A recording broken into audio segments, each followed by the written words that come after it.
day and welcome to our brand new season of Entrepreneurial Edge. In this series, we'll speak to some of the top entrepreneurs on the African continent and in Dubai. They'll take us along on their entrepreneurial journeys and tell us about what it took to launch their exceptional businesses, scale them, but also tell us about some of the challenges and hard time. My name is Tania Habimana and this is Entrepreneurial Edge.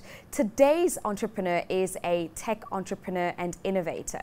My guest has a net worth of over 4 billion rand and he is still spreading his wings. Priven Reddy came from a poverty-ridden area in Durban, South Africa, Chatsworth. He worked in various jobs to make a living, from guarding cars to waiter, but quickly rose to open and co-found the biggest mobile phone software development company in South Africa, Kagiso Interactive Media.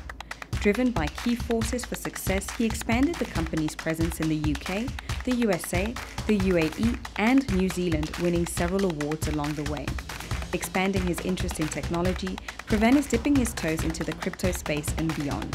Landing on the front cover of Entrepreneurial magazine, this innovator has an estimated net worth of over 4 billion rand, but he is not done yet.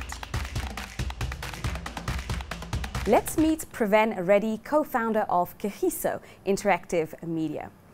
Priven, welcome to the show firstly. So you have such a remarkable story. I mean, grew up in Chatsworth in KZN and built a 4 billion rand business. Now, what I want to find out first is tell me about life in Chatsworth. What was your childhood like?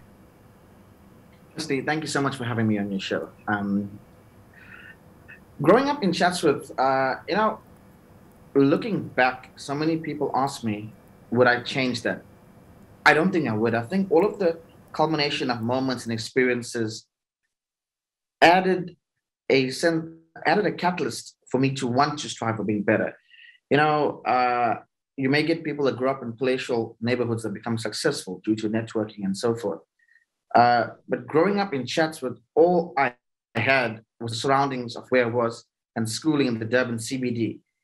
And thankfully, I think my family so much for this. They gave me the support that when I needed as a kid to know that someday I could possibly be an entrepreneur. This was when I was fairly young. So yeah, I think growing up in Chatsworth was interesting. I still go there now and again to visit family and friends, but it was an interesting time to be there. And for our Pan-African audience, Chatsworth, is it necessarily an affluent area? Or were you surrounded by other entrepreneurs? And especially in those times, was doing business something that was accessible to you? I started, firstly, to answer your question, I'll answer it in two parts. Chatsworth is a lower to middle LSM Indian township back during the period of apartheid, when there were relocation of Indian folk. They put them into the townships like Phoenix and Chatsworth. So it isn't palatial. Obviously there are a lot of entrepreneurs that have come out of Chatsworth. And I think growing up there aren't many opportunities unless you want to create opportunities for yourself. There are lots of, smaller businesses. I mean, from little takeaways to shops to people selling veggies on the street corner. And from the time I was 6 years old, I clearly remember me going, home to home, selling coriander and so forth. So I think when my dad was alive, he passed away in 1993. But when he was alive, I think he instilled an entrepreneurial spirit in me when he said, I may never be here forever, but learn how to make your own money. No matter what happens, you can still fall back on those skills. So a lot of people don't know, apart from the folk that I sold those items to the household. I started very young, selling items door to door. Wow.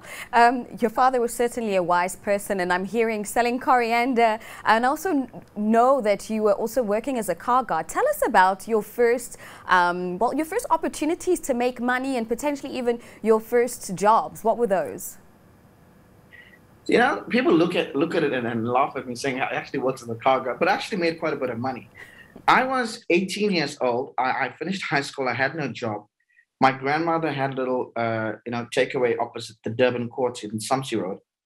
And there was a lady that worked as a car guard, and each day she used to come to cash up like 120 Rand and so forth. And this is like in 2000, it's 22 years ago. So I looked at her and I said, hey, I'm not working. I'm in my grandmother's shop helping her. I don't mind, guarding cars for half a day. And she actually introduced me to a colored gentleman. He had a place in West Street in Durban. And he gave me the opportunity where we rented out the car guard outfits at 5 Rand per day. And yeah, that's where I started. So, to be very honest with you, I never ever looked at it as a having an odd job, or for me it was I'm making quite a bit of money that I never had. So I actually enjoyed what I was doing. At the same time, I got to work adjacent to car dealerships, and I see all of these cool cars. And I remember telling my friend once there was a dealership opposite the tax revenue service, and I said, one day I'm going to save up enough and buy this Golf VR6. But obviously life had other plans, and yeah. And Priven, tell me about your first million. So now we're at 4 billion Rand and maybe even more. But tell us about your first million Rand. How did you make it and what did you do with the money? To be honest, it never came in as a big chunk of from whole million. I never did, big projects or government tenders or whatever the case may be. Those items, those amounts of money came in at smaller chunks of a period of time. So to answer you honestly, I never had a whole million initially. It was just, working, being pragmatic, saving, and then building up from that there.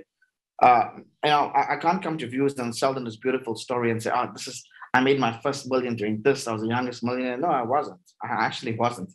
I made money in dribs and drabs and portions, but I was smart enough to not be wasteful and to, keep at least 75% of what I had and invest it back into what I was trying to achieve. Because I had a 5 to 10 year plan. And I said, this is what I want to achieve, and I want to do certain things. And I can get two choices. I can buy fancy stuff, or I can put it away to build my business. And then I said, if I put the money into my business, I can afford to buy more of the fancy stuff later. But if I buy the fancy clothing right now, I can't afford to buy the second time around. So yeah, that's what I did. I invested into growing my business. I really like what you're saying here. That really shows intention and long-term planning. Is this something that you still do today? The thing is that I think I've come to a point where I'm still very, very deeply involved in investing into my company. People think that we make a lot of money. I live the most affluent life. I live a fairly good life. I'm comfortable. But at least 80% of all of the money that I make, I put it back into building new companies. Like now in the Middle East, we are launching a whole lot of new tech ventures, and in Delaware and in the US. So I do, spoil myself. I like having nice things. Don't get me wrong. I want to have a nice car, and I want to have nice clothes, and I want to go eat out at nice places. But I spent at least 10 to 12 years not having those nice things until I could really afford to have those nice things, if it makes sense. And that really speaks to this notion of a long-term vision and investing for your future. Because what we often see, and particularly with actually entrepreneurs that are starting up, is investing, or I don't know if investing is even the right word, spending money on things that demonstrate the successes that you've had. But what I'm hearing from you is that you really weren't involved in all of that, and you were focused on building more assets, building more companies, and ensuring your long-term future. What I want to hear from you, and I'm kind of leveraging on the fact that you're being so open and honest with us, is tell us about your hard times. What has been one of the hardest moments within your entrepreneurial journey? People very often, they read articles about me, or they may see something online and say, wow, this guy's got a lot of money. And you may look at wherever it is, it's like where they see Elon Musk or, Jeff Bezos, and, this guy's got, personally for myself and like them, we don't have billions lying around in liquid cash. Hey, listen, I've got 4 billion liquid cash. A lot of the money is in assets, development, code, IP and so forth. But that is now. I've been through so many difficult times, and I tell people, especially when I speak to students and kids, there's no straight line to success. You're going to have up and down. It's like, reading, your heart rate on a monitor. You're going to have up and downs. And I think I've had more down moments than ups in business, but because I stayed resilient and focused on my vision, but flexible on my details. I was always able to overcome those challenges. And so on the outside, when you stand outside the castle and you look at it, all you see is this beautiful castle and everything's built. But behind those walls, there's a lot of difficult moments. A lot of times when I had to shut down ventures because it is bleeding too much of money, where our burn rate was higher than our runway. And we were just burning through capital that it made no sense to keep those companies functioning. So very often, people only see the end product. You go into a store and you only see the fruit inside a store. You don't see all the work that went into actually bringing that from a planting of the seed to logistics to, hydration and so forth. It's like that there for a lot of entrepreneurs. And a lot of people don't talk about it. A lot of folk just focus on the good for whatever reason, and that's their prerogative. But for me, I like telling people about my failures. I want them to know how many times I've failed, all the mistakes I've made. I want them to know that it's not easy, but if you stay focused, it'll be worth it someday. And on the subject of failure, what's the worst business decision you've ever made? I made so many. I think the worst decision I ever made. Well, in hindsight, looking back, there were two equally. One was from a monetary point of view. One was from a psychological point of view. Because sometimes you don't just make losses financially. Sometimes you make losses psychologically as well. It becomes draining doing certain things. We launched a company called Shipper about 6 to 7 years ago. But we launched it too early without doing the proper market research. And we wanted to say, hey, whoever gets there first will make the rules. We've got an on-demand courier. It's not been done in South Africa. Let's launch this company. We got about 800 vehicles to sign up, had signage, started up this company. The problem was we were so far ahead of our time. There was no Uber Eats. There was no on-demand deliveries, how you see for groceries and food back then. What we were trying to do was invent a new market. It's so much more easy to go and to harness all of the good inside an existing market than to invent new markets. Inventing a new market is very difficult and very costly. And that's what I've learned. We lost a fairly large amount of money on the project because we were far too early. We launched 3 years ahead of our time. And I think there are projects like that. If you look at Google Glasses was from Alphabet was a phenomenal failure. Not because the product wasn't good. It was too advanced for its time. Now, with the metaverse coming out, I think it'll come back into play. Yeah, indeed. And that's a really good example. And it's something we don't talk about a lot. Very often you find entrepreneurs and people in business rushing to bring products to market. But we don't talk a lot about, the problem of bringing a product when the market is not ready, when the market doesn't even exist. It's almost like you're Exactly. building two things at the same time. You're building the product and creating the market and creating the demand. So it's actually three things.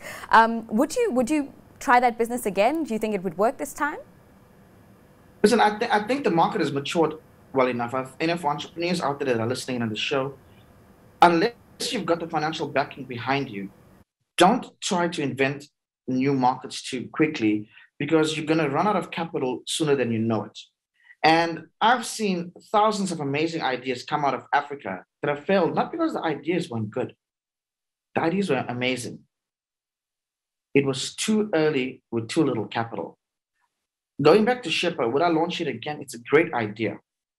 But I think, we've moved on to building new products and new companies that we're launching here in the UAE and the US that, it's the time is right now to launch those products. Some of them we built a year and a half ago and never launched them. We're waiting for the right time, but the time is now. And on the topic of your ventures, you're involved in quite a few different spaces, and the latest one is the aerospace. How do you choose the industries that you get involved in? What makes for a good investment for you? What gets you in? Listen, I don't think this will work for everybody, but I think from the time I started my first company, Kagiso, and then now we've got quite a few different companies, we always tried to do things that were very difficult.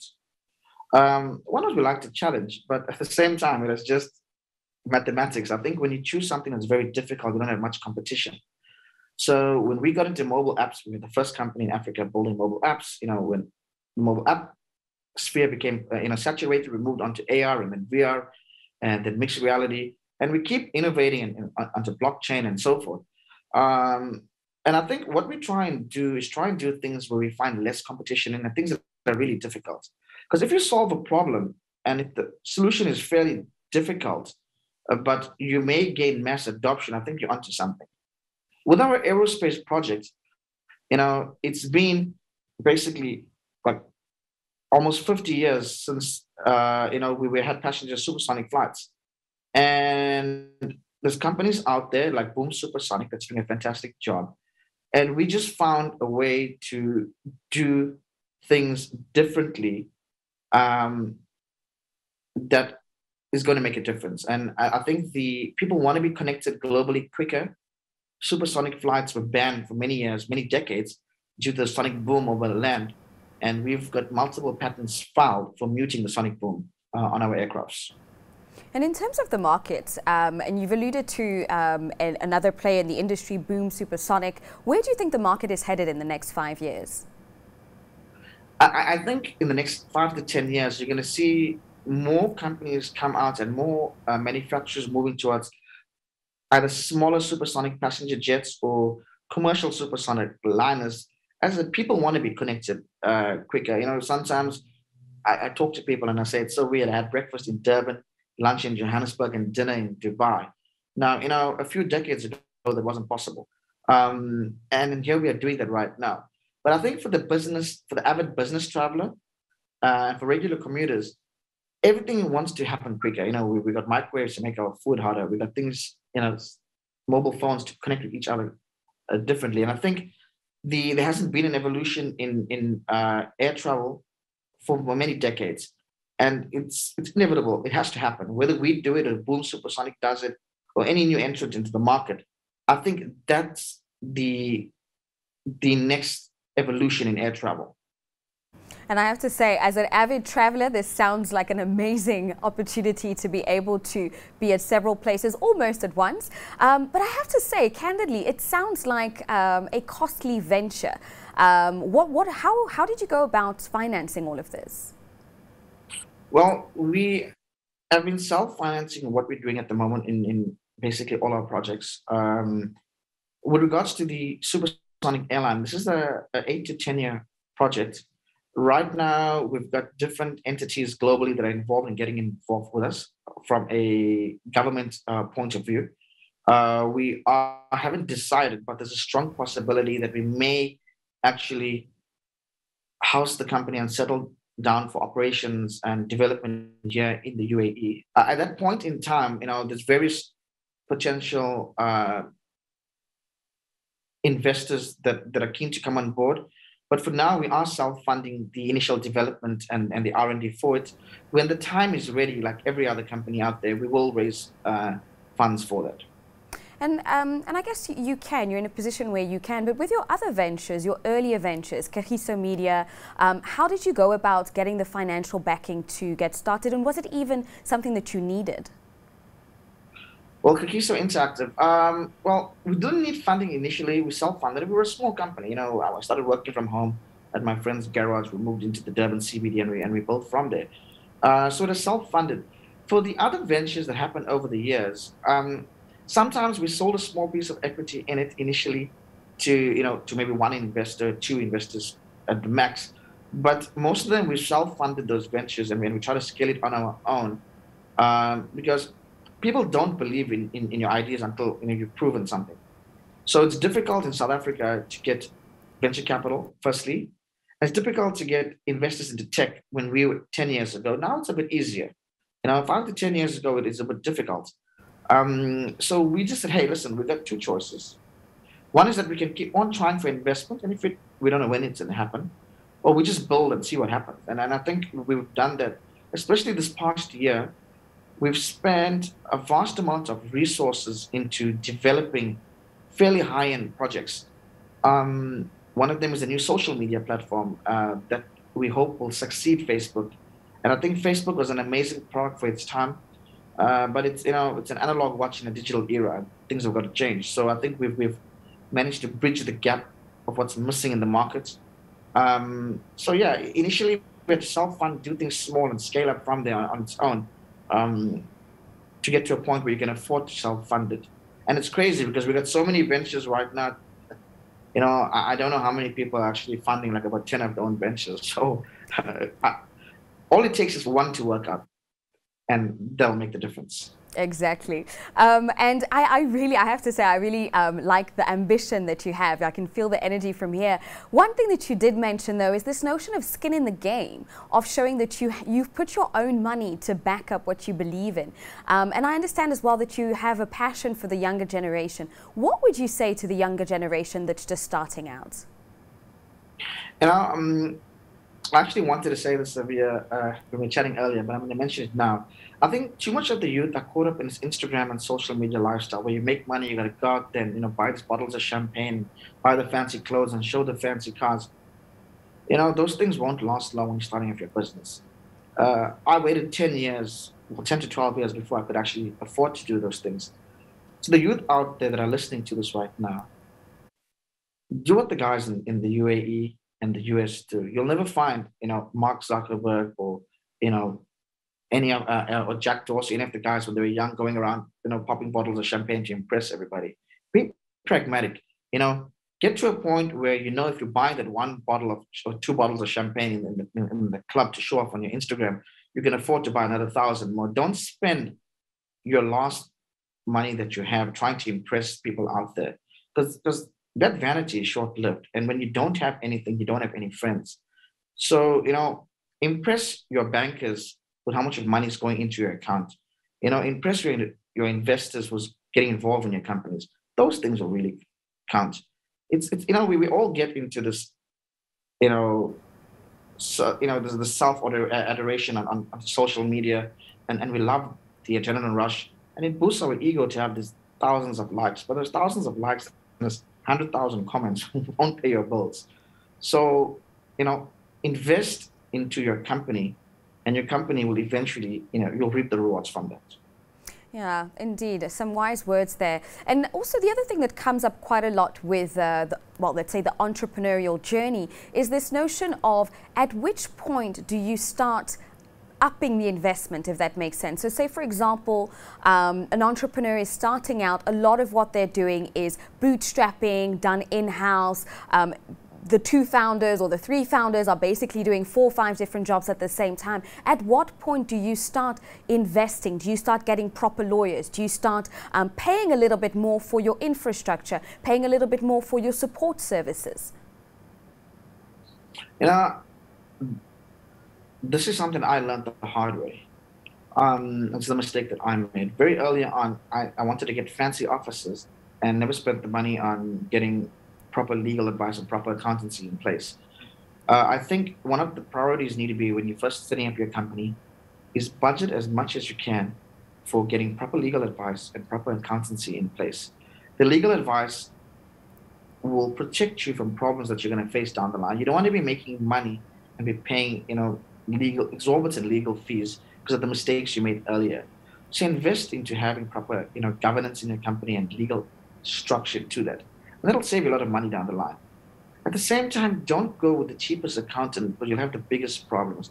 Get a proper company out there that does things properly for you. The quickest way to failure is finding the cheapest route. And we've done that. I mean, when we couldn't afford initially to get proper accountants and proper lawyers in place and legal counsel, we chose the cheap route because, here's a company that we're using that's charging us 1/10 of the price. Let's use them. But you don't get the same results out there. So try and invest into good firms of attorneys that, that will add value to your company. That's what it's about. Get a company to work with you, not just to bill you by the hour. It wants to see you succeed. We've got 2 companies that we work with right now. And I'm so glad that we finally use them. One is one from is an African powerhouse. And they've added so much of value to my company that I go to bed at night knowing that, we quite sound from a legal perspective. And I really like what you're saying there. And one thing as well that comes up quite a lot is this notion of scaling and going into, well, cross borders. And you started in KZN. I'm assuming you then went national and then left the South African borders. Tell us a little bit more about your journey of expansion. Well, we started very early. We advertised in KZN for when we were doing our web development and graphic design. When we got into apps, we advertised in South Africa and Africa. And our first clients were actually from Nigeria, not from South Africa. They were out of South Africa. I actually remember the project from back in the day. And it's so weird because we started doing that. There was no Google Play Store back in the day. Google Play Store wasn't even heard of. I mean, they weren't even building it at that point in time. This is in 2009. And so we started expanding into Africa and realizing, hey, hold on, the South African market isn't ready for apps right now. Let's advertise internationally on with Google AdWords. And that's what we started doing. And fortunately for us at that point in time, we grew rapidly internationally with work as opposed to just South Africa because we didn't have much competition. There weren't 100,000 companies from India building apps back then. There was a handful of companies, and a handful of companies in the US as well. So, we could really spread our wings and soar at that point in time. I mean, now it's a bit difficult, and each entrepreneur has got to make their own journey. But you got to figure out. I mean, they've got to figure out for themselves. The next Mark Zuckerberg or Jeff Bezos, Elon Musk won't come from doing the same things. You got to invent, and the world is now a borderless society. I mean, a kid in Mumbai has got the same chance as somebody in Manhattan right now. I mean, doing things, and you just got to think ahead of the game and think, what's going to really count? Do I just focus on my country and growing it? Because very often, if you're in the tech sphere, you don't need to focus on where you live. You could live in Durban or Johannesburg and be doing work in Jerusalem or in Doha. It doesn't make a difference because, as I said, it's a borderless world. Indeed, and that's one of the most exciting things about the digital world is that you could be anywhere and do business with the entire world. So in closing, Priven, tell me, what's the legacy that you'd like to leave in one sentence? I'm going to say, it might sound crazy, but I'm going to say it to you what I tell everybody. We aren't doing it as yet, but someday, I want the things that we do, whatever it may be, to be remembered in the history books. Simple as that. Nice. I like it. Thank you so much for your time. We appreciate you joining us today. Priven Reddy, co-founder of Kagiso Interactive Media. And this brings us to the end of today's episode of Entrepreneurial Edge. Thank you for watching us. We'll see you next time, and goodbye.